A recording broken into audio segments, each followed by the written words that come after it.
This is News Channel 20 at 5. Tonight at 5, Sessions under fire. The U.S. Attorney General under oath addressing the big topics on Capitol Hill. Plus, new details emerge in a police-involved shooting in Champaign. What investigators say happened right before the gun went off. And feeling the heat, a vicious rumor on social media targets a popular water park. The impact it could have on business. Good evening and thank you for joining us tonight. I'm John Rieger. And I'm Stacey Skryzak. First at 5, the heat wave continues tonight with a feels-like temperature well into the triple digits. I can feel that. We're also tracking storms tonight. Chief Meteorologist Cheryl Lemke tells us when the first wave will arrive. Cheryl? Well, John and Stacey, a very busy weather pattern. Of course, not just the heat and the humidity, but also too tracking the possibility for severe storms. Now, not necessarily tonight, but certainly for tomorrow, we do run the risk to see some powerful thunderstorms across the region.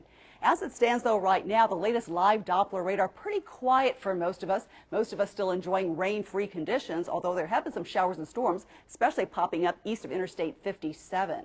But another big story, the heat has been blazing hot. It's official. We actually tied the record for today for Springfield, up to 95 degrees, again tying the record. And when you combine the heat with the humidity, it feels like it's in the triple digits across much of the region. If you are venturing out for tonight, expecting more of the same, very warm, very muggy for tonight, maybe a stray shower or two. Better chances for those showers and storms, though, come tomorrow. We'll detail the threat for severe weather and how long this heat wave plans to stick around. Your complete forecast is coming up in just a bit. I recuse myself from any investigation into the campaign for president, but I did not recuse myself from defending my honor against scurrilous and false allegations. It was another drama-filled day in Washington as Attorney General Jeff Sessions was grilled about his part in the Russian investigation, the firing of James Comey, and his personal dealings with President Trump. Chief Political Correspondent Scott Thuman has more now from Washington.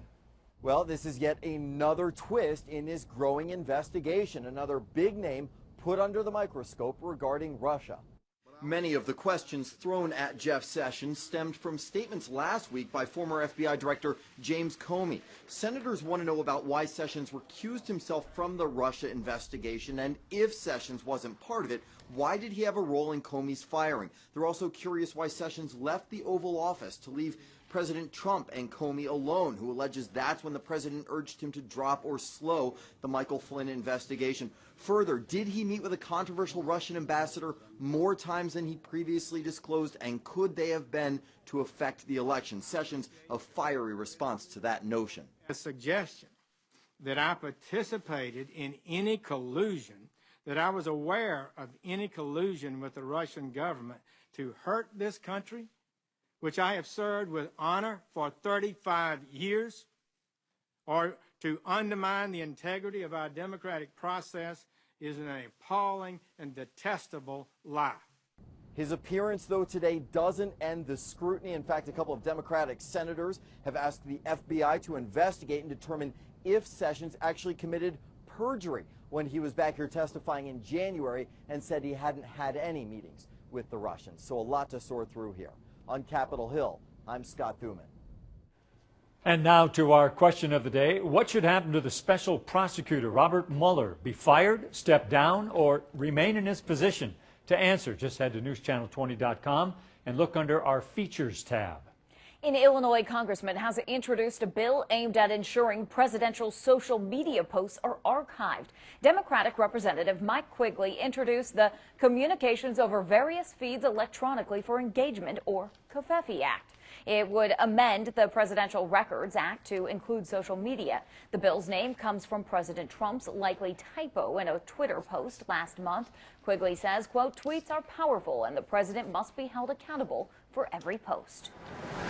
We have new details now on a police-involved shooting in Champaign. We now know the names of the officer and the suspect involved, but that's not all. Tonight, Deborah Gegas joins us now live with some surprising new information. Tonight, John, Champaign police tell me Officer James Hopeson reported to the department that his foot slipped on the ground during a foot chase Sunday night. They say that accidentally caused him to shoot 22-year-old Dahari Banks. Now, Champaign police can't release too much information as of now because they say it is an ongoing investigation. But what we do know, the police chief says Officer Hopeson was making the initial traffic stop because of registration issues with the vehicle. It happened in the 400 block of East Washington Street. That's when they say Banks sped off and hit a nearby garage. Then police say Banks jumped out of the car and ran. Officer Hopeson chased him for several blocks before police say he cornered Banks. That's when they say Hopeson slipped and shot Banks in the shoulder. Preliminary investigation is reflecting that Banks was not armed. The firearm being discharged is something we're going to look at very carefully and examine what happened, how it happened, why it happened, and was it appropriate for the officer to discharge that firearm. The police chief says Officer Hopeson has been with the department for a little less than 2 years. He is currently on paid investigation leave. Illinois State Police is currently taking over the investigation. Live in Champaign, Sonite Gabrigadis, News Channel 20. Thank you, Sonite. A follow-up now. The FBI is now involved in the search for a missing U of I international scholar who hasn't been seen since Friday. Police say Ying Zhang's last text message indicates she was going to sign an apartment lease, but she never made it to that signing. She was last seen getting into a black Saturn Astro Friday afternoon. It's unclear at this time if that vehicle was tied to a ride-sharing app. Anyone with information about this is asked to call police. Now to the state of Illinois. The courts have played a crucial role in deciding how the state spends money during the budget impasse. And today, an appellate court is deciding if a lower court's ruling to pay state employees without a budget should be overturned. News Channel 20's Rachel Joes has details on the hearing. And Rachel, did they make a ruling? Not yet, Stacey. The hearing ended around 12:30 today. There's no timeline on when the judges will issue their ruling. Typically, state employees' salaries are appropriated through the legislature. When the budget impasse began, AFSCME took the matter to court. A judge ruled these employees had to be paid. Following an Illinois Supreme Court ruling this February, the state filed an appeal on the court's decision. The state says the sole legal theory supporting the mandated payments has now been rejected. Therefore, this order should be dissolved. AFSCME, though, says these employees are vital to the state and need their wages guaranteed.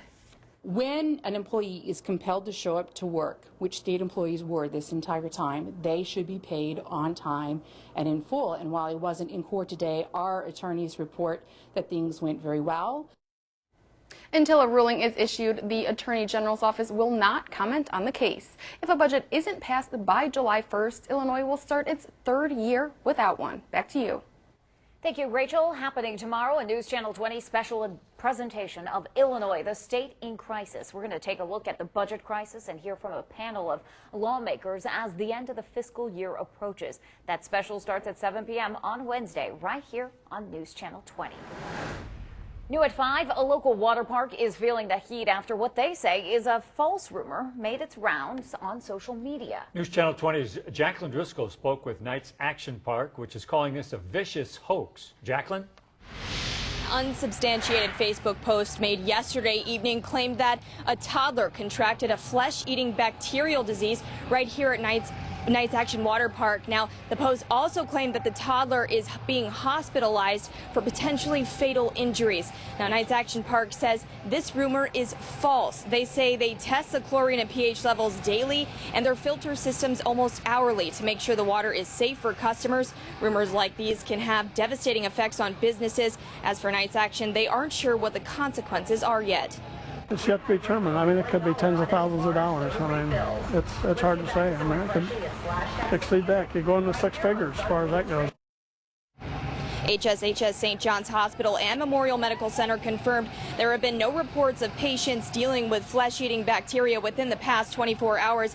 Now, the Illinois Department of Public Health also says, quote, they have received no reports of illnesses associated with any pools or water parks in Springfield. For more on what the owners have to say about this rumor, tune in tonight on News Channel 20 at 6. For now, reporting live in Springfield, Jacqueline Driscoll, News Channel 20 at 5.